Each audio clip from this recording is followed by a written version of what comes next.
Good morning, students. Today we will start with the revision of chapter 1, that is the adventure of the blue carbuncle. This is the story or the extract which is written by Arthur Conan Doyle. You must be aware about the author, that he was born in Edinburgh, Scotland. He was a novelist and writer of detective and science fiction. His famous detective Sherlock Holmes and his friend Dr. Watson are immortal characters, means they are very famous. Some of his works are A Study in Scarlet, The Sign of Four, The Adventure of Sherlock Holmes, and The Hound of the Baskervilles. About the chapter, the following extract is adapted from a Sherlock Holmes mystery by Sir Arthur Conan Doyle. The detective's famous approach that uses logic and deduction. Deduction means to break the things to know the fact into the smaller pieces. Deduction comes into play when he tries to solve the crime. So he tries to solve the crime means the crime that was there in his story was solved with the help of logic and the deduction. I called on my friend Sherlock Holmes on the second morning after Christmas. He was sitting on the sofa in a brown dressing gown, holding a pipe with a pile of crumpled morning papers at hand. Beside the couch was a wooden chair. On the back of the chair hung a dirty, worn, hard felt hat. A lens and forceps lay upon the seat of the chair. Obviously, Holmes had hung the hat over the chair in order to examine it. So now here in the first paragraph it is described a scene where the author or the writer called the Sherlock Holmes at his place in the morning, and what was the condition of the room where he was sitting, how he was dressed up, how the things were around. That he was sitting on the sofa, he was wearing a brown dressing gown, he was holding a pipe, and there were lying some newspapers or the morning papers. Then there was a wooden chair, and on that wooden chair, on the back of the chair, there was lying a hat, and there were the lens and the forceps. This was the scene. So now they are starting the conversation. Perhaps I interrupt you, I said. Now the author, the writer, started the conversation as he said, maybe I am interrupting you. Not at all. I am glad to have a friend with whom I can discuss my results, said Sherlock. So what was the reply from the Sherlock? That no, you did not interrupt me, but I am glad, I am happy to have you here so that I can discuss my result with you. The matter is an ordinary one, he continued, but there are some points of interest in it. Now the Sherlock continued saying that this is an ordinary thing, there is nothing important about it, but a few points in this matter are very interesting. I seated myself in his armchair and warmed my hands before his crackling fire. Now the author, after hearing all this, the author sat down in the armchair and he was warming his hands in front of the fire. Although it looks very ordinary, a deadly story or crime must be linked to it, I guessed. Since he was an expert in all these things, so now this was the idea of the author, that although it looks very ordinary, maybe it is very ordinary, but a deadly story or crime must be linked to it. What you are talking about, that there is something interesting, that interesting thing can be some story, some interesting story, some deadly story, or there can be a crime. No, no crime, laughed Sherlock Holmes. Sherlock Holmes, because the author always thought about the crimes and such stories. So at this saying of the author or the writer, the Sherlock Holmes laughed and he said, "No, there is no crime. Let me tell you how the hat came here." And now he was about to narrate the story about that hat, that how the hat came to that place. It was 4 o'clock on Christmas morning, and Peterson, the commissioner, was walking home. Now the meaning here is giving a uniformed door attendant. The commissioner about which he mentioned Peterson, and he was saying that it was the Christmas morning about 4 o'clock, and Peterson, commissioner, was walking home. A tallish man carrying a fat goose was walking ahead of him on the road. As he reached the end of the street, a little knot of rough men attacked the men with the goose. One of the hoodlums knocked off the tall man's head as he aimed a blow at him.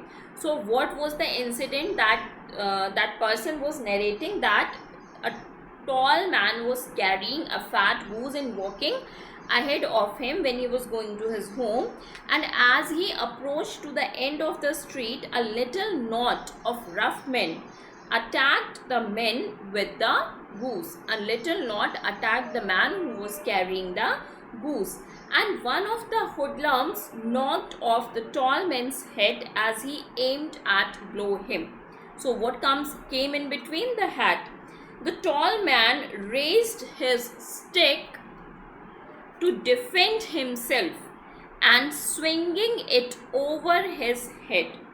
Now that man who was carrying the goose tried to defend himself, and what did he do to defend himself? Swinging it over his head, his stick. He was swinging his stick over his head.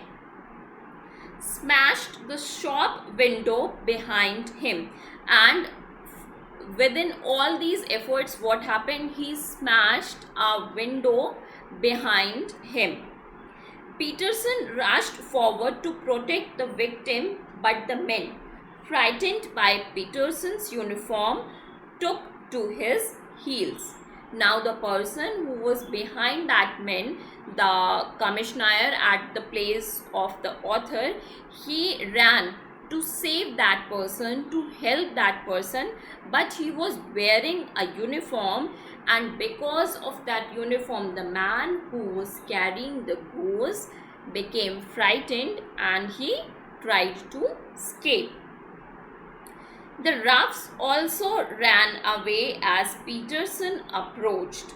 So Peterson was left with the fat goose and the battered hat that the tall man left behind. So when the man ran away, what is left behind there? The goose and the hat of that man. Peterson wanted to give the goose back to the owner, but faced quite a problem. Now the Peter who got the goose and the hat wanted to return the goose to the person, to the owner of the goose, but there was some problem. Now what was the problem? Mrs.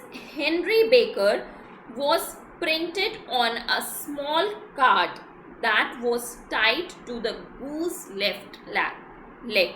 Now there was a tag which was tied on the left leg of the goose, and what is mentioned there? A name was mentioned there, Mrs. Henry Baker. Also the hat does have the initials HB. There were also the initials of the name HB on the hat. Why the initials HB? Because the name was Henry Baker, so the initials would be H from the Henry and B from the baker, that have been inscribed on its lining. It was mentioned on the hat. However, there are thousands of bakers in this city and many hundreds of those are Henry bakers. Now, what was the difficulty? What was the problem? That whatever the little information they had, there are a number of people in that city with that name. There were thousands of baker, and out of those thousands, many are named as Henry. So it is quite difficult to find out to whom the hat and the goose belonged. Peterson brought both hat and goose round to me on Christmas morning, as he knows such problems interest me. Now what happened next? The Peterson, the commissioner, brought both the things, the hat and the goose, to the Sherlock, because he knew that these things seems interesting to him. He is fond of solving such problems. The goose was kept until this morning. When it seemed to be going bad, Peterson will have it cooked today. I thought that I would keep the hat with me. Now what was the result when they were not able to find the owner? That until the time the goose was good, they keep them, but when it started going bad, they cooked it and ate it. And the Sherlock was saying that now he decided to keep the hat with him, because it was very much difficult to find such a person with this name, because many people are there in the city with the same name. Did you advertise in the papers so that the owner can claim the hat? Now the writer asked the question that did you give this information in the newspaper so that someone would come to claim the hat? What was the response? No. Then how will you know who the owner is? So now the question from the writer, then how will you come to know about the owner? How will you find out the owner if you are not able, if you are not giving any information in the newspaper, as well as you know that there are a number of people in the city with the same name? So what is your idea? What is your trick? What is your logic? How will you find out the person? We know that we can deduce from this hat. So what was the reply from the Sherlock? He said that we can have a hint, or we can know something about that person from this hat. We can deduce, we can derive the information with the help of this hat that we are having. But you are joking. I don't see what you can deduce from this battered hat. The hat was not in a very good condition. So the author said that you must be joking. It is quite difficult to derive something significant that can help you to find the person with this hat. Here is my lens. You know my methods. What can you gather about the man who owns this hat? Now, what was the reply from the Sherlock? That, oh, this is my lens, and you know my methods, you know how I deduce the things, you know how I derive the information from the hints or the things that are available with. And what can you gather about the man who owns this hat? You can find out this with the help of this lens. I took the tattered object in my hand and turned it over rather ruefully.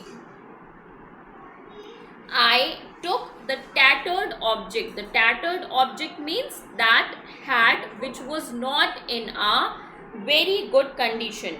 So he took that hat in his hand and turned it over to have an overall look of the hat rather ruefully. What is the meaning of ruefully? It is given here, filled with regret or sorrow. Means the hat was in such a poor condition that the writer was feeling regret for that hat.